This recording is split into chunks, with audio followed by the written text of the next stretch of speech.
Hello students, welcome back to knowledge garden. આજના વિડીયોમાં આપણે ધોરણ 9ની દ્વિતીય પરીક્ષાની ગણિતની બ્લુ પ્રિન્ટ, બરોબર? કારણ કે મેં તમને વાદો કર્યો હતો કે હું તમને ગણિતની બ્લુ પ્રિન્ટ આપીશ, તો વાદા કિયા તો નિભાના પડેગા. તો આજના વિડીયોમાં આપણે ગણિતની બ્લુ પ્રિન્ટ જોશું, કારણ કે ઘણા બધા વિદ્યાર્થીઓને ડર લાગે છે કે બેન સેમિસ્ટર 1 તો ગમતો હતો, પણ સેમિસ્ટર 2માં ભૂમિતિ છે ને, ભૂમિતિ એમને અઘરું લાગે છે. તો ભૂમિતિ અઘરું નથી, તમે જોશો તો ભૂમિતિ ઘણું બધું સહેલું છે. આમ છતાં પણ તમને આજ ફેરે દ્વિતીય કસોટીની અંદર પણ જનરલ વિકલ્પ છે, એટલે કે તમારે કોઈ પણ દાખલા તરીકે વિભાગ બી હોય તો કોઈ પણ 9માંથી કોઈ પણ 6 દાખલા કરવાના છે. તો તમે એના સિવાયના કોઈ પણ 3 દાખલા ન કરો તો પણ ચાલે. તો તમારે જોવાનું કે ભાઈ કયો ચેપ્ટર અમને સહેલો લાગે છે. જે ચેપ્ટર સહેલો લાગતો હોય એના દાખલા કરોકર સમજી લેવાના, એની મેથડ બરોબર સમજી લેવાની, તો એ ચેપ્ટર તમને આવડી જાય તો એના દાખલા તમે કરી શકો. અને ભૂમિતિની અંદર પણ એટલું બધું અઘરું નથી ને, ખાસ કરીને જે 8મો 7, 8 અને 9 3 ચેપ્ટર છે એમાંથી તો પ્રમેય વિભાગ ડીમાં પૂછાય જ છે. તો ચાલો હવે આપણે આપણી આખી રણનીતિ બનાવી લઈએ, વ્યૂહરચના આખી બનાવી લઈએ કે ભાઈ કેવી રીતે અમે પરીક્ષાની તૈયારી કરશું. તો આજના વિડીયોમાં આપણે શરૂ કરીએ. તો સૌથી પહેલા ધોરણ 9નો દ્વિતીય પરીક્ષાનો ગણિતની બ્લુપ્રિન્ટ છે, જેમાં સૌથી પહેલા આવશે વિભાગ એ. વિભાગ એ છે એ 15 ગુણનો આવશે. એમાંથી 4 ગુણના વિકલ્પ હશે, 4 ગુણની ખાલી જગ્યા હશે, 3 માર્ક્સના ખરા ખોટા, 2 માર્ક્સના એક વાક્ય અને 2 માર્ક્સના જોડકા હશે. કયા કયા ચેપ્ટરમાંથી વિકલ્પ પૂછાશે? તો 1, 2, 7, 8, 9. જો આ બે ચેપ્ટર જૂના છે, બરોબર? જૂના ચેપ્ટરમાંથી તમને 15 માર્ક્સનું પૂછાય છે. પછી 4 ગુણની ખાલી જગ્યા હશે, એ ચેપ્ટર 2, 3, 7, 8 અને 9 માંથી પૂછાશે. 3 ગુણના ખરા ખોટા હશે, એ ચેપ્ટર 1, 5, 8 અને 9 માંથી પૂછાશે. 2 ગુણના એક વાક્ય છે, જે ચેપ્ટર 3, 5, 7, 8 અને 9 માંથી પૂછાશે. અને 2 ગુણના જોડકા છે, જે ચેપ્ટર બીજા અને 7માના હશે. આવી રીતે તમને કુલ 15 ગુણ વિભાગ એ ના હશે. તો વિભાગ એની આવી રીતે તમારે તૈયારી કરવાની રહેશે. પછી વાત કરીએ આપણે વિભાગ બી ની. તો વિભાગ બી ની અંદર કુલ તમને 9 દાખલા આપેલા હશે, 9 ક્વેશ્ચન હશે ને. 9 માંથી તમારે કેટલા કરવાના છે? 6 કરવાના છે. કયા કયા ચેપ્ટરના કેટલા પ્રશ્ન હશે હવે આપણે એ જોઈએ. તો એકવાર તો વિભાગ બી ની અંદર પ્રકરણ પહેલો, બીજો, ચોથો, 7મો, 8મો અને 9મો, આ 6 ચેપ્ટર છે એ તમને વિભાગ બી માં પૂછાય છે, બરોબર? અને એની અંદર જોશો તો પ્રકરણ 1નો એક જ દાખલો હશે. પેલા પ્રકરણમાંથી એક દાખલો હશે, બીજા પ્રકરણમાંથી 2 દાખલા હશે, ચોથા પ્રકરણમાંથી એક દાખલો હશે, 7મામાંથી 2 દાખલા હશે. ક્યારેક 7મામાંથી એક દાખલો કરે ને તો એક છઠ્ઠાનો નાખી શકે, પણ મોસ્ટ ઓફ 7મામાંથી 2 દાખલા છે એટલે છઠ્ઠો આવવાનો જ નથી બીમાં, વિભાગ બીમાં નહીં આવે ટૂંકમાં. એટલે વિભાગ બી ની અંદર તમારે આ જ ચેપ્ટર કરવાના, 1, 2, 4, 7, 8 અને 9. એમાં પ્રકરણ 1નો એક જ દાખલો હશે. કાં હશે છેદનું સમીકરણ કરો, કાં હશે પીક્યુ સ્વરૂપ દર્શાવો, બરોબર? હું તમને અસાઇનમેન્ટ સોલ્વ કરાવું છું, એમાં બંને પ્રકારના દાખલા મેં કરાવેલા છે તમને.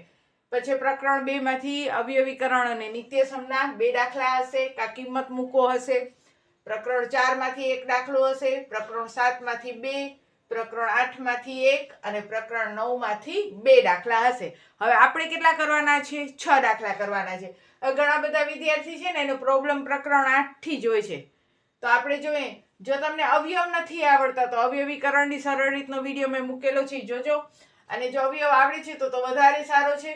9મું ચેપ્ટર સાવ સહેલું છે, 2 દાખલા તમે એના પસંદ કરો. 7મા ચેપ્ટરના 2 દાખલા કરો. જો તમને અવયવીકરણ આવડતો હોય તો એ કરો, તો એ તમારા 6 દાખલા થઈ ગયા, બરોબર? પહેલા અને બીજા ચેપ્ટરના મને સારી રીતે ફાવે છે, ભૂમિતિ મને ઓછું ફાવે છે. ચાલો આપણે એમ વિચારીએ તો 3 દાખલા તો પહેલા બીજાના થઈ ગયા, એક દાખલો ચોથા ચેપ્ટરનો થઈ ગયો, એટલે 4 દાખલા થઈ ગયા. હવે હું 2 દાખલા જો 9મા ચેપ્ટરના કરી નાખું તોય 6 થઈ જાય, અને 7મા ચેપ્ટરના 2 દાખલા કરું તો પણ 6 થઈ જાય છે. તો આવી રીતે આપણે આ 1, 2, 3, 4, 5, 6 ચેપ્ટર પ્રકરણ બી માં આવશે. એમાં પ્રકરણ 1નો એક જ દાખલો હશે, પ્રકરણ 2ના 2 દાખલા હશે, પ્રકરણ 4નો એક દાખલો હશે, પ્રકરણ 7ના 2 દાખલા હશે, પ્રકરણ 8નો એક હશે, પ્રકરણ 9નો 2 હશે. આ બધે જુઓ તો 2 ને 1 3 ને 1 4 5 6 7 8 9 કુલ 9 દાખલા થયા, બરોબર. એમાંથી તમારે કરવાના કેટલા છે? 6. As you wish. તમને કયા ગમે છે, કયા દાખલા તમે બહુ સારી રીતે કરી શકો છો, એ તમારે પસંદ કરવાના. જેની તમને પકડ સારી હોય જે ચેપ્ટરની, એ ચેપ્ટરના તમારે દાખલા પસંદ કરવાના. હવે વાત કરીએ વિભાગ સી ની. આ તો 12 ગુણનો થઈ ગયો. વિભાગ સી માં 8 પ્રશ્ન હશે ને તમારે કરવાના કેટલા હશે? કોઈ પણ 5. વિભાગ સી ની અંદર કયા કયા ચેપ્ટર આવશે? તો વિભાગ સી ની અંદર આવશે 6ઠ્ઠો, 7મો, 8મો અને 9મો. 4 ચેપ્ટર છે. 6 7 8 9 બધા નવા કોર્સના, બરોબર. હા, એક 6ઠ્ઠો જૂના કોર્સનો છે. તો એની અંદર પણ બધેના 2 દાખલા આવશે. જુઓ, બધે પ્રકરણના આવશે. હવે જો તમને 6ઠ્ઠો 7મો, હવે ઘણા વિદ્યાર્થી કહે છે બેન 8મો તો કશું જ નહીં, તો 8મો તમને ક્યાંય નહીં નડે, આખો 8મો ચેપ્ટર સ્કીપ મારી દો ને તોય. પણ હું એમ નથી કહેતી કે મારો જો તમને આવડતો હોય તો કરો દાખલા, કારણ કે નોલેજ તો જેટલો વધે એટલો સારો. પણ છતાંય જો અઘરા લાગતો હોય, બહુ નબળા વિદ્યાર્થી હોય, 8મો ચેપ્ટર છે મગજમાં નથી બેસતો, 8મો ચેપ્ટર બધેમાંથી સ્કીપ કરી નાખો તો એ તમને 50માંથી 50 આવવાની સંભાવના પૂરેપૂરી છે. તો હવે જોઈએ, પ્રકરણ 6 માંથી 2 દાખલા, 7મા ચેપ્ટરમાંથી 2, 8મામાંથી 2 ને 9મામાંથી 2.